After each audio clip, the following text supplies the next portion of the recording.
I will say this is a complicated and fascinating subject.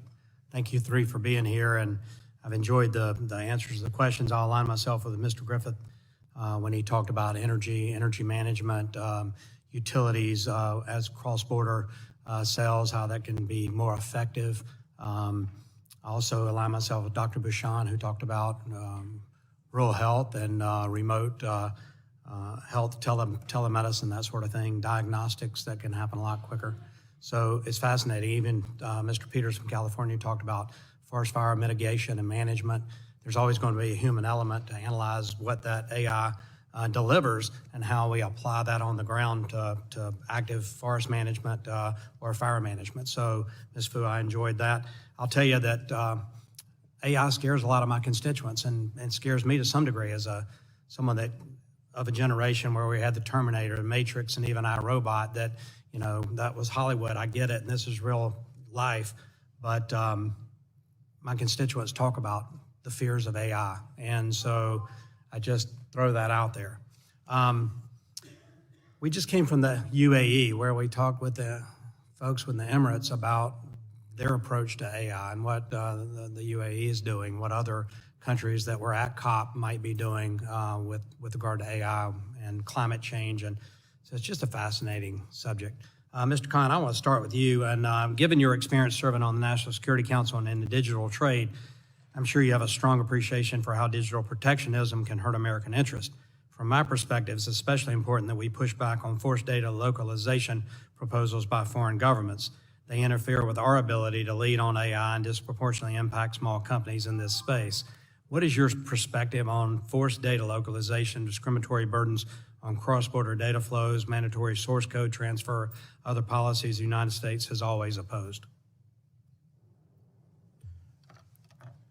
Yeah, thank you, Congressman. Yeah, I think you've raised a number of very critical issues. I think we're concerned and kind of studying all of those issues. So I really appreciate that you kind of raised that. Yeah, and happy to follow up in more detail. So how detrimental would it be if China became the world leader and put in place a regime where all data flows must be led to China? All source code must be examined by the CCP. Yeah, I think that would be a kind of incredibly concerning world if we ended up there. And, we need to take approaches to data security that will kind of address that. Is it a concern of the administration? I mean, I think it would, it's a critical issue, and happy to kind of follow up with you on that. Yeah. The administration's AI executive order directs Commerce to undertake a number of tasks, including implementing reporting requirements for dual-use foundation models and conducting a consultation on open source. How will the Department of Commerce ensure that the private sector has an opportunity to contribute to those initiatives? So as I mentioned, NIST, through its AI Safety Institute, is launching a consortium, and that will be kind of one of the primary venues where the private sector will have kind of a robust opportunity to kind of work with NIST as we develop these guidelines. I think the real goal here is understanding, there's expertise across the nation that we want to leverage, and we won't get it right unless we have all of the stakeholders contributing.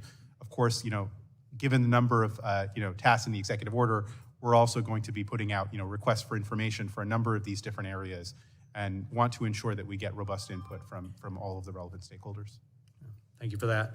The administration's AI executive order imposes requirements on dual-use foundation models that pose a serious risk to security, national economic security, national public health, or safety. What types of AI models fall within this definition and are covered by the executive order?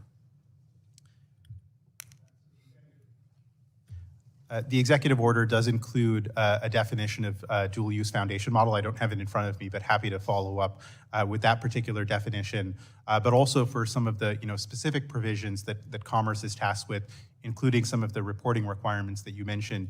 There are very specific technical thresholds that are outlined in the executive order, such as based upon kind of a specific amount of computing power that an AI model is trained with. And so that is kind of another definition that we're using to kind of look at a particular class of models where we want to better understand kind of some of the capabilities that might appear in this range of technology. I'll look forward to your follow-up to the committee or to my office, either one was fine.